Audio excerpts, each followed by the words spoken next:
ಇಟ್ಕೊಂಡ PM ಅವ್ರು ನಡೆಸಿ ಅಂದರೆ BJP ಸರ್ಕಾರ ಉರುಳಿಸಿದರೆ ಮಾತ್ರ ಪರಿಹಾರ, ಇಲ್ಲಾಂದ್ರೆ ಇಲ್ಲ. ಯಾಕಂದರೆ ಸುಮ್ಮನೆ ಕೊಡುವಂಥವ್ರಲ್ಲ ಮೋದಿ ಮತ್ತು ಶಾರವ್ರು. ನಿಶ್ಚಿತವಾಗಿಯೂ ಆಂಧ್ರ ಸರ್ಕಾರವನ್ನು ತಮ್ಮ ಕಬ್ಜಾಕ್ಕೆ ತೋರಿಸಲು ಏನು ಸಾಧ್ಯತೆ ಎಲ್ಲ ಪ್ರಯತ್ನ ಮಾಡೋರು ನಾಯ್ಡು ಅವ್ರನ್ನ ಹೊರಗೆ ಹಾಕುವಂಥ ಪ್ರಯತ್ನ ನಡೆಸಿದ ದಟ್ಟ ವಾರ್ತೆಗಳು ಬರ್ತಾಯಿದ್ದವು.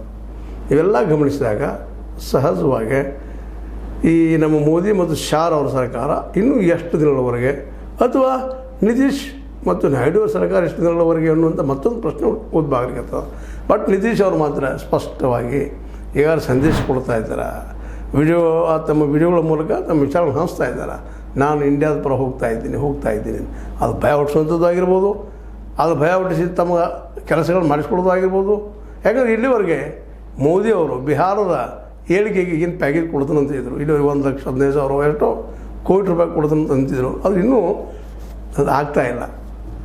ಹೀಗಾಗಿ ಇವತ್ತು ಅವ್ರಿಗೂ ಚಿಂತೆ ಆಗಿಬಿಟ್ಟದ. ಇಲ್ಲ ಇಂಡಿಯಾ ಜೊತೆ ಹೋಗಿ ಆದರೆ ನಮ್ಗೆ ಅನುಕೂಲ ಆಗ್ತಾವೆ ಅನ್ನೋದು ಅವ್ರ ಚಿಂತನೆ. ಇವೆಲ್ಲ ನೆಲಗಟ್ಟಿನಲ್ಲೇ BJPಗೆ ಮಾತ್ರ ಭಾಳಷ್ಟು ಅತಂತ್ರ, ಹಿಂದೆಂದಿಗಿಂತಲೂ ಹೆಚ್ಚಿನ ಅತಂತ್ರತೆ ಈ ಸಲ ಕೂಡಿದೆ ಅಂಥೇಳಿ ಅನ್ನೋದ್ರಲ್ಲಿ ಎರಡು ಮಾತೇ ಇಲ್ಲ. ಯಾಕಂತಂದರೆ ಯಾರನ್ನು ನಂಬಬೇಕು, ಯಾರ ಜೊತೆಗೆ ಹೋಗ್ಬೇಕು, ಯಾರನ್ನ ಇಟ್ಕೊಳ್ಬೇಕು ಅನ್ನೋ ಸಹಿತ ಇವತ್ತು ಕಷ್ಟ ಆಗಿಬಿಟ್ಟದ. ಜೊತೆಗೆ ನಿತೀಶ್ ಮತ್ತು ನಾಯ್ಡು ಅವ್ರು ಮಾತ್ರ ಒಂದಾಗಿದ್ದಾರೆ.